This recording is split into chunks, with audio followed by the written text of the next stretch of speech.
This isn't just a story about a meal at KFC, it's about how one small act of kindness can create a ripple effect that changes lives.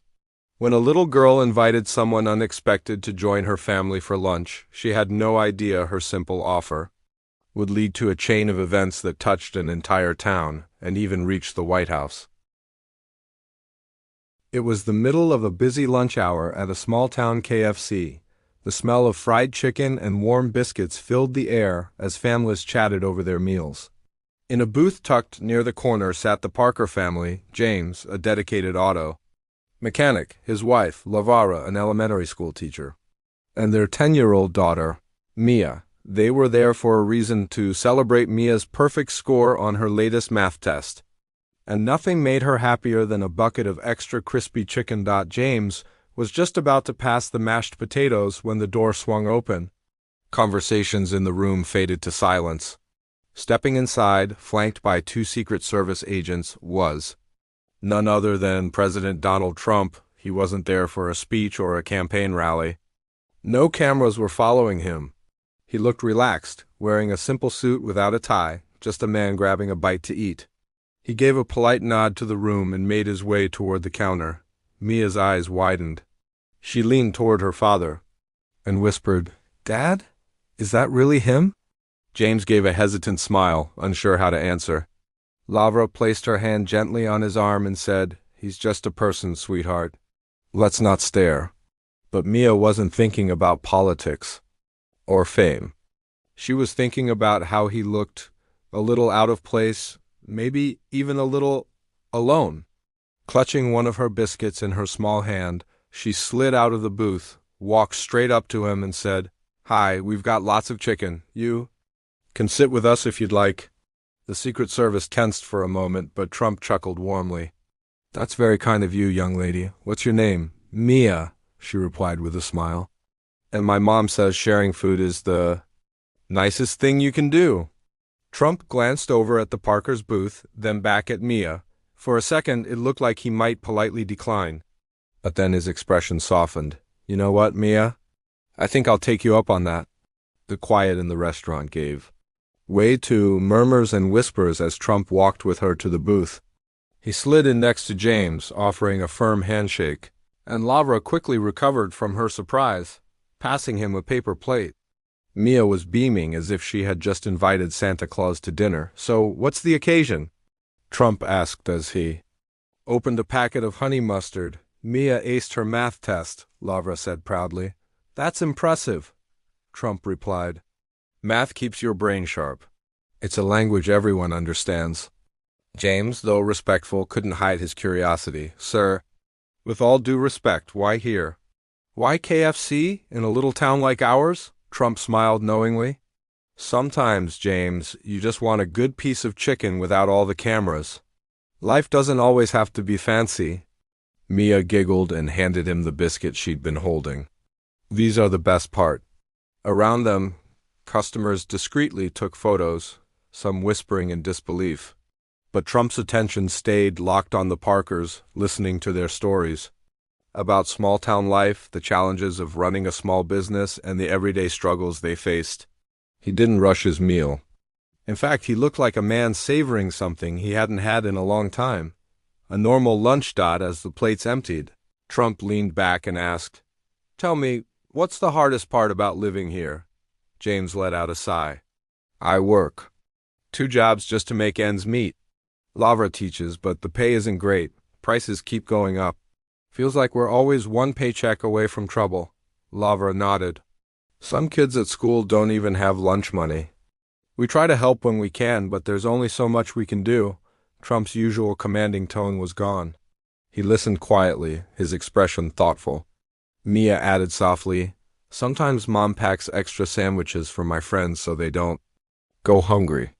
Trump looked at Lavra with a kind of respect that was rare to see. The world needs more of that. The conversation turned to the school's art program, which was about to be cut, and the cost of keeping it alive. Trump asked questions, not like a politician gathering sound bites, but like a neighbor who genuinely cared. By the time they refilled their drinks, Mia was talking about how she wanted to be both a teacher like her mom and a scientist. Trump smiled. Aim high, Mia, you can be both. Word of the scene had spread. By the time Trump's second bucket of chicken arrived, people were gathered outside the windows, phones up, trying to capture the moment. Inside, he seemed unfazed, even when a retired veteran named Carl approached to shake his hand. Sir, I don't agree with everything you say, Carl admitted, but I respect you being here. That's rare. Trump invited Carl to join them. Soon, other tables were pulled closer, and more people began sharing their stories, job losses, medical bills, small victories. Mia tugged at Trump's sleeve. Do you always listen this much? The smartest people, Trump said with a smile, are the ones who listen more than they speak. Then Mia asked a question that caught everyone off guard. If you could change one thing about the world, what would it be? Trump paused, looking at Lavra and James before answering. I'd make sure every kid had the same chance, no matter where they were born. He leaned toward Mia and added, but change doesn't just come from presidents. It comes from people like your mom, your dad, and even you. Mia grinned. Then I'm going to help kids who don't have lunch money. That's how it starts, Trump said after a quick phone call outside. Trump returned and slid a napkin across the table to James. This is the name and number of someone I trust. Call them tomorrow. Tell them we had lunch at KFC. They'll... No. Lavra noticed how intently he listened when she mentioned that the school library had outdated books, many of them damaged.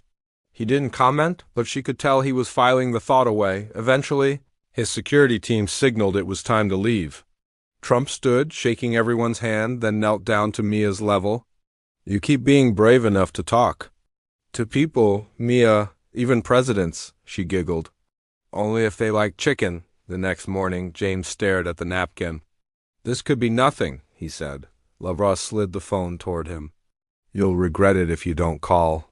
When he did, a woman named Karen from the Office of Community Initiatives answered, Mr. Parker? We've been expecting your call. She explained that Trump had ordered a review of the town's school funding and small business support. By the end of the conversation, she promised follow-up within days, within 2 weeks.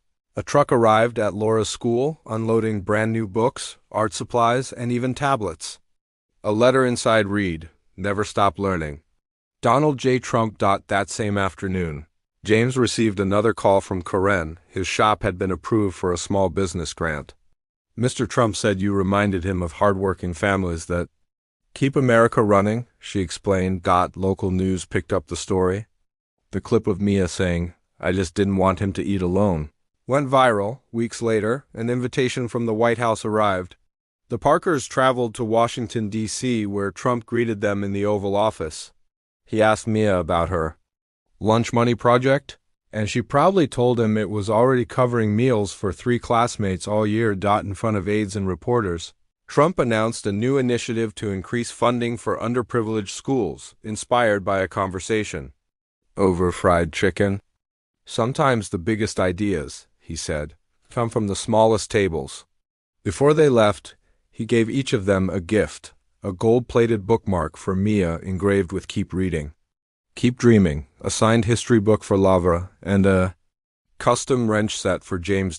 When the Parkers returned home, their town felt different. Neighbors were talking more, helping more, and Mia's project had expanded. At a school assembly months later, she told her classmates, You don't have to be important to make a difference. You just have to invite someone to sit with you. A year after that lunch, a letter arrived from Trump. It read, Mia, I still remember your biscuit offer. You reminded me that leadership isn't about speeches, it's about sitting down with people and listening. Keep changing the world one table at a time. Lavra read it aloud, her voice trembling. James wrapped an arm around her. Mia just smiled. I guess lunch really can change the world. Today we learned that it doesn't take power, wealth, or status to spark real change, just a kind heart, a bit of courage, and the willingness to invite someone to your table. One meal turned into a movement, proving that kindness is contagious and can shape the world in ways we can't imagine.